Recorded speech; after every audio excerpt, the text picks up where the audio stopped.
Drama serial فتنہ کے آنے والے ایپیسوڈ میں آپ دیکھیں گے کہ سلمان اپنی وائف سے کہتے ہیں کہ فی الحال ہم منیبہ کے سسرالیوں کی دعوت رہنے دیتے ہیں۔ جب منیبہ کے ہسبینڈ کی جاب ابراڈ لگ جائے گی تو پھر ہم ان سب کو ایک ساتھ دعوت پر انوائٹ کر لیں گے۔ ابھی ہم وردہ کو دعوت دے دیتے ہیں، اس کی ابھی شادی ہوئی ہے۔ آج ہم ریسیپشن پر جائیں گے تو ان لوگوں کو انوائٹ کر کے آئیں گے۔ وردہ بھائی صاحب کی اکلوتی بیٹی ہے اور بھائی صاحب کے مجھ پہ بے پناہ احسانات ہیں، تو میں چاہتا ہوں کہ اس کی سب سے پہلی دعوت اس کے چچا کے گھر ہو، اس لیے آج ہم جائیں گے تو ان کی پوری فیملی کو انوائٹ کر کے آئیں گے۔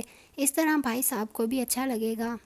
شہیر وہاں بیٹھ کر یہ ساری باتیں سن رہا ہوتا ہے۔ وہ کہتا ہے کہ آپ کو چچا کا تو بہت خیال ہے لیکن اپنے بیٹے کا بالکل نہیں ہے۔ ٹھیک ہے، آپ ان سب لوگوں کو انوائٹ کر لیجئے، لیکن جب وہ دعوت پر آئیں گے تو اس وقت اعلان کر دیجئے گا کہ ہدا کی منگنی ازمیر سے تروا کر مجھ سے کرنے کا اعلان کر دیجئے گا۔ یہ سن کر ان کو بہت غصہ آتا ہے۔ وہ کہتے ہیں کہ تم اپنی زبان سنبھال کر بات کرو، یہ تم کیا کہہ رہے ہو؟ تم اس لائق بھی ہو کہ ہدا جیسی لائق لڑکی تمہیں ملے؟ تو وہ کہتا ہے کہ بابا، آپ ہمیشہ سے ہی مجھے ڈیگریڈ کرتے آ رہے ہیں، آپ نے کبھی بھی میرا ساتھ نہیں دیا، آپ کسی بھی اینگل سے لگتا ہے کہ میرے باپ ہیں۔ میں آپ کی طرح ہرگز نہیں بننا چاہتا۔ زندگی میں صرف کامیاب ہونا ہی ضروری نہیں ہوتا اور نہ ہی صرف پیسے کمانا ضروری ہوتا ہے، بلکہ رشتوں کو سنبھالنا، انہیں عزت، پیار اور مان دینا بھی بہت ضروری ہوتا ہے۔ سلمان آگ بگولا ہو جاتے ہیں اور شہیر کو کہتے ہیں کہ تم میرے گھر سے نکل جاؤ۔ شہیر کہتا ہے ہاں میں آپ کے گھر سے نکل جاؤں گا، لیکن اس کی ماں روکتی رہتی ہے۔ وہ کہتی ہے پلیز میرا ایک ہی بیٹا ہے، اس کو گھر سے نہ نکالیں۔ لیکن وہ چلا جاتا ہے تو ان کی ماں منیبہ اور ماہم کے پاس بیٹھ کر کہہ رہی ہوتی ہیں کہ میرا ایک ہی بیٹا تھا، مجھے چاہیے تھا کہ میں اس کے لیے سٹینڈ لیتی، جس حد تک جانا پڑتا، لیکن تم لوگوں کے باپ سے میں اس کے لیے لڑتی، وہ گھر چھوڑ کر تو نہ جاتا۔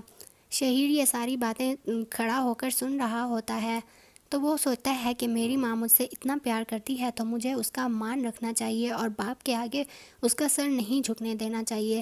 وہ سوچ لیتا ہے کہ آئندہ وہ گھر سے بھاگ کر کبھی نہیں جائے گا، بلکہ اپنی ماں کا مان رکھے گا اور ایک اچھا بیٹا بن کر دکھائے گا، جس سے اس کے باپ کو بھی پتہ چلے کہ وہ بھی کچھ کر سکتا ہے۔ دوسری طرف آپ دیکھیں گے کہ آریز تو شادی کے بعد صرف وردہ کا ہی ہو کر رہ گیا ہے۔ وہ گھر میں کسی کی بھی بات نہ سننے اور ماننے کو تیار نہیں ہوتا، بس وردہ جیسے اس کے کان بھرتی رہتی ہے اور جو اس سے کروانا چاہتی ہے وہ بس وہی کرتا ہے۔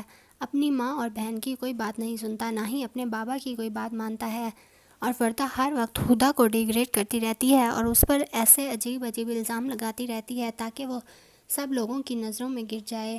لیکن وردہ پھر بھی اپنی دوست کی سائیڈ لیتی ہے۔ وہ اپنی ماں سے کہتی ہے آپ اسے کچھ نہ کہا کریں، یہ میری پرانی دوست ہے اور آپ جانتی تو ہیں اس کی عادت ہے، جو منہ میں آتا ہے بول دیتی ہے، آپ اس کی بات کا برا نہ منایا کریں۔